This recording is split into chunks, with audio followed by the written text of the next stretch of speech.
ಸಿಂಹಾಸನಾಧೀಶನಾಗಿ ಕುಳಿತಕ್ಕಂಥ ಮಹಾರಾಜ ದಶರಥನ ಬಳಿಗೆ ಸುದ್ದಿ ಹೋಯಿತು. ಒಬ್ಬ ಸೇವಕ ಬಂದ. ಮಹಾಪ್ರಭು, ಏನು ಸಮಾಚಾರ? ನಿಮಗೆ 4 ಜನ ಮಕ್ಕಳು.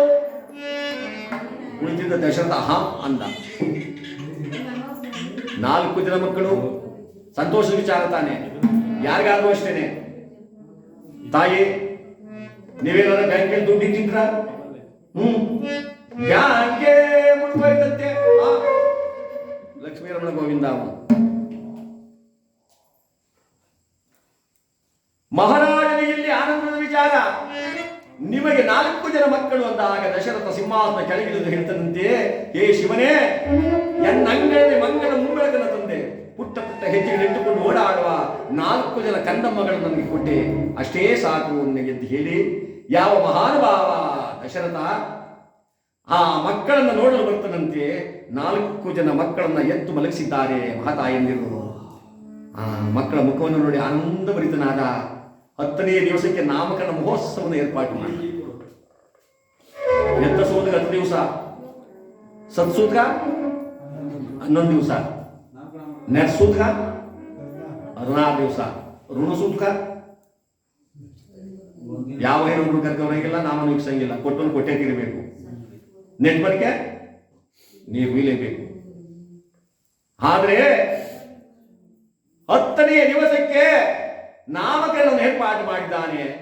ಮಹಾನುಭಾವರ ವಶಿಷ್ಠ ಮಹರ್ಷಿಗಳು ಮುಂದೆ ನಿಂತು ಅವರ ಹಲವಾರು ಶಿಷ್ಯರನ್ನು ಕರ್ಕೊಂಡು ಬಂದರು. ಆ ಅಯೋಧ್ಯ ನಗರವನ್ನು ಅಲಂಕಾರ ಮಾಡಿಸಿದ್ದಾರೆ. ಆ ಮಕ್ಕಳಿಗೆ ನಾಮಕರಣವನ್ನು ಏರ್ಪಾಟು ಮಾಡಿದ್ರು. ಮಹಾರಾಜ, ಚಂದ್ರನಷ್ಟೇ ಪ್ರಕಾಶಮಾನವಾಗತಕ್ಕಂಥ ಈ ನಿನ್ನ ಕಂದಮ್ಮನಿಗೆ, ಈ ಮಗನಿಗೆ ಏನಂತ ಹೆಸರಿದೆ? ಜೈ ಗುರುದೇವ ತಮಿಚೆ. ಗುರುಗಳು ಹೇಳ್ತಾರೆ, ಒಬ್ಬ ಶಿಷ್ಯನಂತ ಅಪ್ಪ ಬಾರ ಇಲ್ಲಿ ಹೇಳಿ ಗುರುಗಳೇ,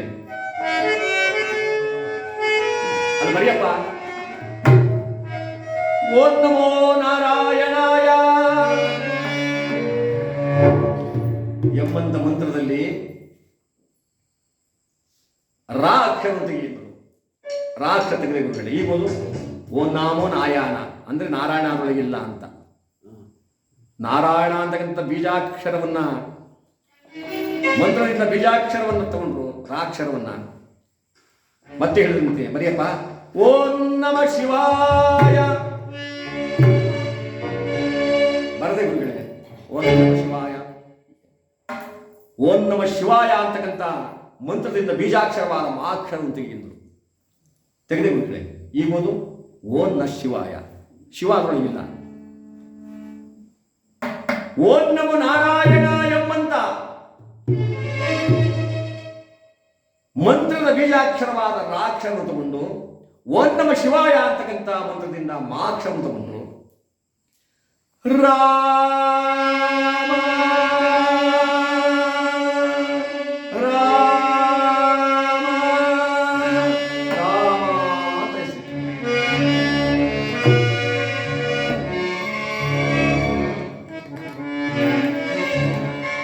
ಸ್ವಾಮಿ. 2ನೇ ಮಗ ಭರತ, ಭಕ್ತಿ ಭರಿತ.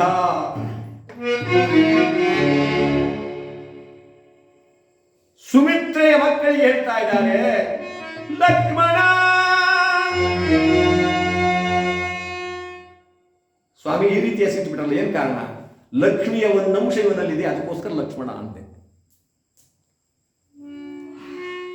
ರಾಮದೇವರು 14 ವರ್ಷ ವನವಾಸಕ್ಕೆ ಹೊರಟಾಗ, ಸೀತೆಯನ್ನು ಕಳ್ಕೊಂಡಾಗ ಅವರನ್ನು ಸಂತೈಸಬೇಕಾದ್ರೆ ಇವನಲ್ಲಿ ಲಕ್ಷ್ಮಿಯ ಗುಣ ಇತ್ತಂತೆ. ಅದಕ್ಕೋಸ್ಕರ ಶ್ರೀರಾಮರು ಶಾಂತವಾಗ್ತಾ ಇದ್ರು. ಲಕ್ಷ್ಮಿಯ ಒಂದು ಅಂಶ ಇರೋದ್ರಿಂದ ಇವನಿಗೆ ಲಕ್ಷ್ಮಣ. 4ನೇ ಮಗು ಹೇಳ್ತಾರೆ ಶತ್ರುಘ್ನ. ಶತ್ರುಘ್ನ ಅಂದ್ರೆ ಶತ್ರುಗಳನ್ನ ನಿಗ್ರಹ ಮಾಡ್ತಕ್ಕಂಥವನು. ಹೊರಗಡೆ ಇರ್ತಕ್ಕಂಥ ಶತ್ರುಗಳನ್ನ, ಒಳಗಡೆ ಇರ್ತಕ್ಕಂಥ ಶತ್ರುಗಳನ್ನ ನಿರ್ವಿಘ್ನ ಮಾಡ್ತಕ್ಕಂಥವನಿಗೆ ಶತ್ರುಘ್ನ. ಆ 4 ಜನ ಮಕ್ಕಳನ್ನ ಬಂಗಾರದ ತೊಟ್ಟಿಲಲ್ಲಿ ಮಲಗಿಸಿ ಹೂವಿನಿಂದ ಶೃಂಗಾರ ಮಾಡಿ ಯಾವ ರೀತಿಯಲ್ಲಿ ಆ ಮಕ್ಕಳನ್ನು ತುಂಬುತ್ತಾ ಇದ್ದಾರೆ. ನೀವು ಬಹಳ ಜನ ಮಕ್ಕಳೇ ತೋರಿದ್ದೀರಾ, ಯಾವ್ದಾರ ಒಂದು ಹಾಡಿಗೆ ಒಂದು ಜೋಗಳದ ಹಾಡಾರು ಆಡಿ.